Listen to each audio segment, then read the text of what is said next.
नमस्कार, मैं हूं आपके साथ कृष्णा बिष्ट और आप देख रहे हैं जनसत्ता फटाफट। चलिए नजर डालते हैं आज की बड़ी खबरों पर। साउथ सिनेमा में भगवान की तरह पूजे जाने वाले एक्टर रजनीकांत इन दिनों अपनी हेल्थ को लेकर चर्चा में हैं। एक्टर को सोमवार को हॉस्पिटल में भर्ती कराया गया था, जिसके बाद उनके फैंस को उनकी चिंता सताने लगी थी। ऐसे में अपोलो हॉस्पिटल की ओर से स्टेटमेंट जारी करके एक्टर की हेल्थ से जुड़ा अपडेट शेयर किया गया, जिसमें बताया गया उनके हार्ट से जुड़ी रक्त वाहिका में सूजन आ गई है, जिसे बिना सर्जरी के मेडिकल प्रोसीजर से ठीक कर दिया गया। ऐसे में अब एक्टर 3 दिन बाद घर लौट चुके हैं, उन्हें अस्पताल से छुट्टी मिल गई है। दिल्ली के कालिंदी कुंज इलाके में स्थित नर्सिंग होम के अंदर बुधवार देर रात को एक डॉक्टर को गोली मारकर हत्या कर दी गई। घटना के बाद पुलिस लगातार जांच में जुटी हुई है। इस कारण नए नए तथ्य सामने आ रहे हैं। पुलिस जांच में खुलासा हुआ है कि शक और प्यार के चक्कर में डॉक्टर की हत्या कर दी गई। दरअसल डॉक्टर जावेद अख्तर की हत्या के आरोप में पुलिस ने जिस नाबालिग को हिरासत में लिया है, उसने कबूल किया है कि अख्तर के नर्सिंग होम में काम करने वाली नर्स के पति ने उन्हें हायर किया। उसे शक था कि उनकी पत्नी और अख्तर का अफेयर चल रहा है। केंद्र सरकार ने गुरुवार को सुप्रीम कोर्ट में एक हलफनामा दाखिल कर मैरिटल रेप को आरोप घोषित करने की मांग वाली याचिका का विरोध किया। केंद्र ने कहा कि पति के पास निश्चित रूप से पत्नी की सहमति का उल्लंघन करने का कोई मौलिक अधिकार नहीं है, लेकिन भारत में विवाह नाम की संस्था है। इसमें मैरिटल रेप को क्राइम के दायरे में लाना एक गलत फैसला होगा। सुप्रीम कोर्ट में कई याचिका दायर की गई हैं। इसमें मैरिटल रेप को अपराध के दायरे में लाने की मांग की गई है, लेकिन केंद्र सरकार की तरफ से लगातार इसका विरोध किया जा रहा है।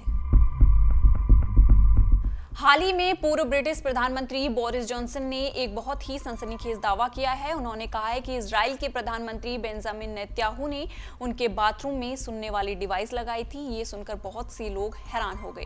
जॉनसन ने ये बातें अपनी किताब अनलिस्ड में लिखी है। ये किताब 10 अक्टूबर को मार्केट में आएगी। द टेलीग्राफ इस किताब के कुछ अंश प्रकाशित किए गए हैं। रिपोर्ट में बताया गया है कि ये बातें बोरिस जॉनसन के लिए बहुत ही असहज और डरावनी थी। छोटे पर्दे की जानी मानी एक्ट्रेस रूबीना दिलैक और उनके पति अभिनेता अभिनव शुक्ला ने बीते साल नवंबर में जुड़वा बेटियों का स्वागत किया था। हालांकि उन्होंने बेटियों के जन्म के बाद से लेकर अभी तक उनका चेहरा फैंस को नहीं दिखाया और अब दोनों ने नवरात्रि के पहले दिन बच्चों का फेस रिवील कर दिया है। केंद्रीय मंत्रिमंडल ने हाल ही में एक महत्वपूर्ण निर्णय लेते हुए मराठी को शास्त्रीय भाषा का दर्जा देने का प्रस्ताव मंजूर किया है। ये फैसला महाराष्ट्र विधानसभा चुनाव से ठीक पहले आया है और इसे भारतीय सांस्कृतिक विरासत को संरक्षित करने की दिशा में एक बड़ा कदम माना जा रहा है। इसके साथ ही पाली, प्राकृति, असमी और बंगाली को भी इस मान्यता से नवाजा गया है, जिससे इन भाषाओं के अध्ययन और प्रचार को नई दिशा मिलेगी। हरियाणा विधानसभा के लिए चुनाव प्रचार खत्म हो गया है और शनिवार को वोटिंग होगी।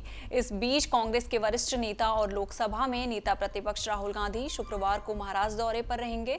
शुक्रवार को राहुल गांधी महाराष्ट्र के कोल्हापुर का दौरा करेंगे। यहां पर वो छत्रपति शिवाजी की प्रतिमा का अनावरण भी करेंगे। ये प्रतिमा बवाड़ा के भगवा चौक पर बनाई गई है।